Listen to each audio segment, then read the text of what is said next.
Kaninong ulo ang gustong tanggalin? Objection as unanswered, Your Honor.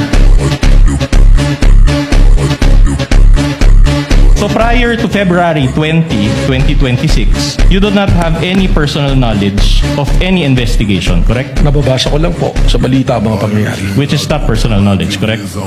Well, yun lang po yung knowledge natin. You're a lawyer, correct? Tama po, 29 years. 29 years. Can you recall Rule 130, Section 22 of the Rules of Evidence? Can you refresh me, sir? Okay, I will Because you have a gladly copy. refresh you, of course.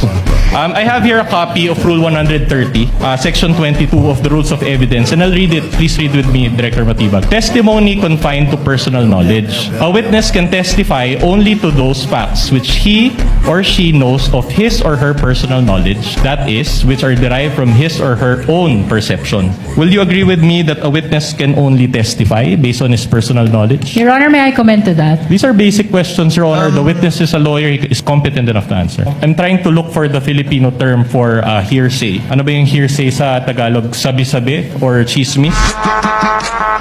Do you have personal knowledge of the theft incident involving Attorney Lopez's cell phone? Wala po. Wala. Do you have personal knowledge on the buffet in the House of Representatives? Wala po. Wala. Do you have personal knowledge on the person whom VP Sara talked to regarding BBM, FL, and the former speaker? Wala po, dahil Wala. siya nakipag-usap. Alright, okay. My next question is, your wife is also a member of the House of Representatives. That is correct po. And she is Representative Marie. Your Honor, with all due respect, with regards to the wife of the witness is totally irrelevant.